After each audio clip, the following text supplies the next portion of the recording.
Welcome to Reporting Scotland. Tonight on your national news. Rangers' debt to the taxman since the takeover. Craig White says it's £9 million, but the BBC discovers it's approaching £15 million. Today, the First Minister spoke of his concern for the club. Given the revelations of the last few days, the task facing the administrator is a very, very difficult one indeed. On tonight, news of two high-profile departures from the club.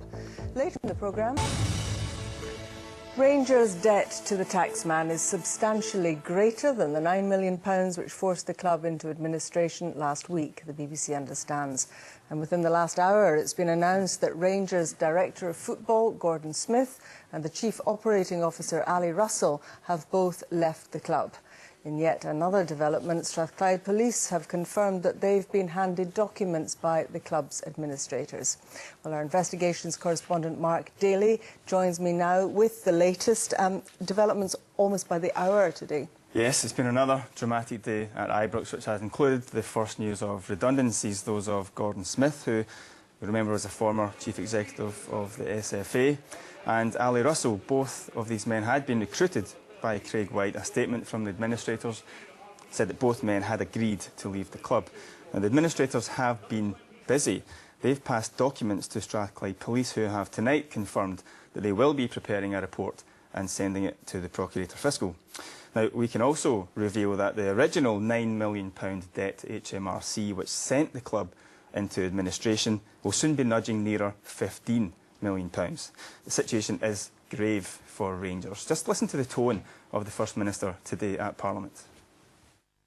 I very much hope that a way forward can be found that allows Rangers to meet its obligations to the taxpayer, to continue in business and to save jobs.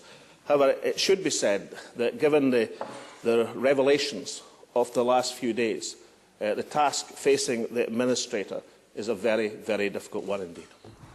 The First Minister did not disguise how serious he thought the situation was for Rangers, but was careful to say that the club had to fulfil its responsibilities. But tonight, we can reveal those responsibilities are greater and more complex than admitted by Craig White. In a statement this week, Mr White denied he'd reneged on his liabilities, adding, "The truth is that around £4.4 million of the £9 million demand is in fact the WE tax case, including penalties, and which is in dispute." The BBC has obtained evidence which suggests that statement is not true. I've seen HMRC documents which indicate that it took the £4.1 million that it froze last year from Rangers' finances in order to cover the so-called WE tax bill and used it to pay the outstanding VAT which was due on the £24 million that Rangers received from London finance firm Ticketus. That means, despite Mr White's claims, the small tax bill has got nothing to do with the £9 million figure and is still outstanding. The BBC understands the administrators are now withdrawing the appeal against it. So, to the debt of £9.3 million that Mr White admits to, add another £4 million plus. And with the bill rising by more than £1 million a month, by the end of February, the full amount owed will be nudging £15 million. And of course, that doesn't take into account the potential £49 million big tax bill.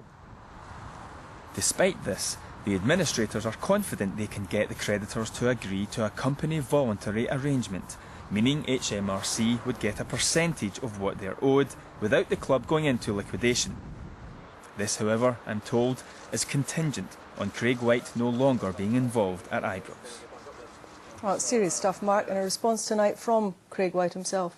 Yeah, just in the last half hour, in typically bullish form, Craig White says that he doesn't recognise those figures, and as far as he's concerned, they don't stack up the figures you just heard in my package.